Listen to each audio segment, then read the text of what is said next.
Sa pag-atras po netong isang Marcos na nagngangalang Leo, ang bansag sa kanya ay social media personality. Siya po yung madalas ay mag-live, siya po yung madalas ay magyabang na marami siyang pera, naghahamon sa mga mayayaman na negosyante na magsunog sila ng pera.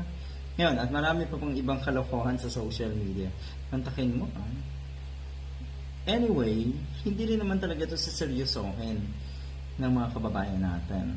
Ang masaklap kasi, kahit alam natin na meron pang ibang kandidato na wala talagang kakayahan, walang sapat na dunong, pero makikita mo sa survey, umaangat.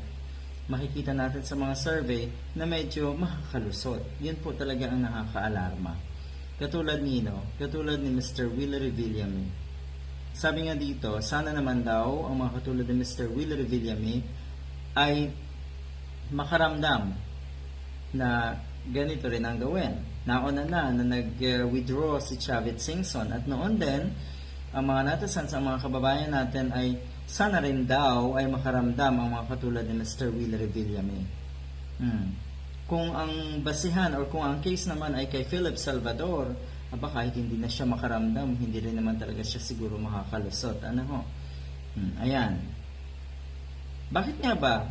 Bakit nga ba ang daming mga ambisyoso? Yung kanilang ambisyon, sige, kung mayaman ka, Leo Marcos, go! Tumulong ka sa ating mga kababayan, pero yung aambisyonin mo pa na maging senador, at maging panggulo dyan sa Senado, wag naman sana. Mayaman na rin si Mr. Willery Villame, kaya na niyang tumulong sa mga kababayan natin.